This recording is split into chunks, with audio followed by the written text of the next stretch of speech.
ঢাকা চট্টগ্রাম মহাসড়কের বেশ কয়েকটি স্থানে সংস্কার কাজ অব্যাহত থাকায় এবারে ঈদ যাত্রার ভোগান্তির আশঙ্কা সাধারণ যাত্রীদের।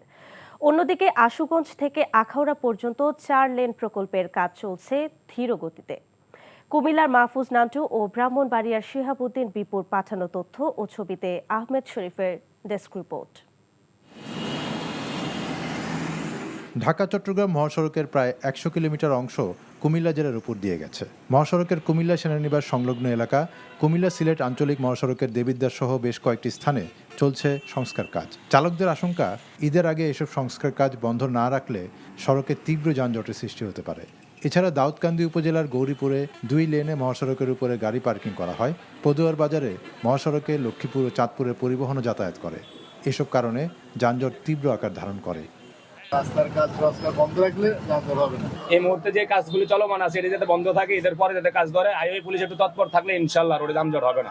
এদিকে ঈদের আগে মহাসড়কে চলমান সংস্কার কাজ সাময়িকভাবে বন্ধ রাখার ঘোষণা এবং যানজট এড়াতে মহাসড়ক দখল করে গড়ে ওঠা অবৈধ বাজার উচ্ছেদের প্রস্তুতির কথা জানিয়েছেন সড়ক বিভাগের এই কর্মকর্তা। সবগুলো কাজই আমরা আশা করছি যে হয়তো আগামী 5-7 দিন পর থেকে আমরা এই কাজগুলোকে বন্ধ করে রাস্তাটাকে একদম টোটালি জনসাধারণের জন্য ফ্রি করে দিব।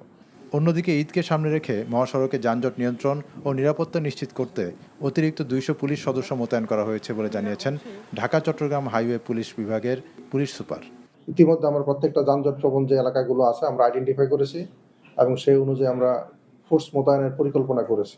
অন্যদিকে ঢাকা সিলেট মহাসড়ক ও কুমিল্লা সিলেট আঞ্চলিক মহাসড়কের 76 কিলোমিটার অংশ রয়েছে ব্রাহ্মণবাড়িয়ায়। ব্রাহ্মণবাড়িয়ার আশুগঞ্জ থেকে আখাউড়া পর্যন্ত 4 লেন প্রকল্পের কাজ চলমান। ইতোমধ্যে 2 দফা মেয়াদ বাড়িয়েও নির্মাণ কাজ শেষ হয়নি। এতে সড়কে চলাচলকারী যাত্রীদের দুর্ভোগের শেষ নেই। এই রাস্তাটা ভাঙ্গার কারণে ধুলাবালি মানুষের একদম নাবিশ্বাস কষ্টে। পুরো রাস্তায় প্রচুর খারাপ, মোটর গাড়ি দরদর হয়ে যেতেছে, মালিকরা একবারে ধ্বংস। যানবাহনের বাড়তি চাপ সামলাতে টহল বাড়ানো সহ সব প্রস্তুতির কথা জানিয়েছেন হাইওয়ে পুলিশ ও সংশ্লিষ্ট প্রকল্পের কর্মকর্তা। পবিত্র ঈদ উল ফিতরের আগে এখানে একটা চাপ পড়বে, কিন্তু আমরা যথাযথ আমাদের প্রস্তুতি আছে। যে সকল জায়গায় পার্মানেন্ট কাজ হবে না, সে সকল জায়গায় অস্থায়ীভাবে আমরা রাস্তা চওড়া করে যানবাহনের জন্য ছেড়ে দিব।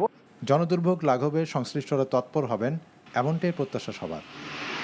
আহমেদ শরীফ, NTV নিউজ ডেস্ক।